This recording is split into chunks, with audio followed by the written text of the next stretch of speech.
पुण्यातील फुलेवाडा, क्रांतीसूर्य महात्मा ज्योतिबा फुले व पहिली महिला शिक्षिका सावित्रीबाई फुले यांचा हा वाडा समता वाडा, समता भूमी म्हणून देखील ओळखला जातो. आपण या वाड्यातील मुख्य साक्षीदार असलेल्या भेट वडाच्या झाडाला भेट देणार आहोत व त्याच्याबद्दलची माहिती मिळवणार आहोत. हे वडाचे झाड आकर्षणाचे मुख्य केंद्र असून या झाडाच्या पारंब्या आणि त्याचा विस्तार पाहून त्या काळातील संघर्षाची आणि ध्येयवादाची जाणीव आपल्याला येते. वृक्षशास्त्रानुसार वडाच्या झाडाचा विस्तार आणि त्याच्या खोडाचा घेर पाहून त्याची वय आजमावता येते. वडाच्या झाडाचा प्रचंड विस्तार आणि जमिनीपर्यंत पोहोचलेल्या पारंब्या हे स्पष्ट करतात की जवळजवळ 150 ते 175 वर्षांहून अधिक हे जुने झाड असावे व महात्मा फुलेंचा कालखंड हा 1827 ते 1890 पर्यंतचा आहे. त्यामुळे हे झाड या वास्तव्याशी जुळते जुळते असे असावे. महात्मा फुले यांनी जेव्हा 1848 मध्ये पुण्यातील गंजपेठेत हा वाडा बांधला तेव्हापासून हे झाड तेथे असल्याचे मानले जाते. याच झाडाच्या सावलीत बसून महात्मा फुले आणि त्यांनी सत्यशोधक समाजाच्या अनेक सभा घेतल्या होत्या. सामाजिक समता आणि शिक्षणाच्या प्रचारासाठी झालेल्या अनेक ऐतिहासिक चर्चेचे हे झाड एक साक्षीदार आहे.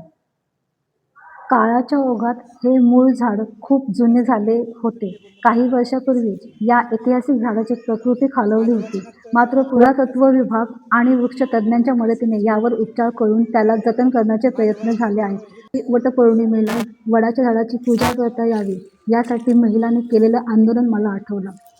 झाडाला जर बोलता आले असते तर तो हे खालील वाक्य नक्कीच बोलला असता. जन्म आणि मृत्यू असतो का ग लेकी कोणाच्या हाती. जन्म आणि मृत्यू असतो का ग लेकी कुणाच्या हाती. अक्षर ओळखीसाठी किती प्रयासाने माईने दिली तुझ्या हाती पाटी. अक्षर ओळखीसाठी किती प्रयासाने माईने दिली तुझ्या हाती पाटी. अक्षर गिरवून केले तुला शहाणे. अक्षर गिरवून केले तुला शहाणे पण तू तर पोथी पुराणातच स्वतःला सिद्ध करू लागली. अक्षर गिरवून केले तुला शहाणे पण तू तर पोथी पुराणातच स्वतःला सिद्ध करू लागली. गुलामगिरीच्या बेड्या तोडायला गुलामगिरीच्या बेड्या तोडायला दिले फुलेंनी शिक्षणाचे अस्त्र. गुलामगिरीच्या बेड्या तोडायला दिले फुलेंनी शिक्षणाचे अस्त्र. तू तर धर्मांधाचेच घेतले शस्त्र. तू तर धर्मांधाचेच घेतले शस्त्र. झाडाला धागा गुंडाळून सावित्रींनो, झाडाला धागा गुंडाळणाऱ्या सावित्रींनो, जोडीदाराशी एकजुटीने प्रबोधन करणारी सावित्री मला तुमच्यात पाहू दे. प्रबोधन करणारी सावित्री मला तुमच्यात पाहू दे. असं हे झाड आर्तवेदनेने सांगत असे. हे झाड केवळ सावली देणारे झाड नसून ते समतेचे विचार पिढ्यानपिढ्या जतन ठेवणारे प्रतीक आहे.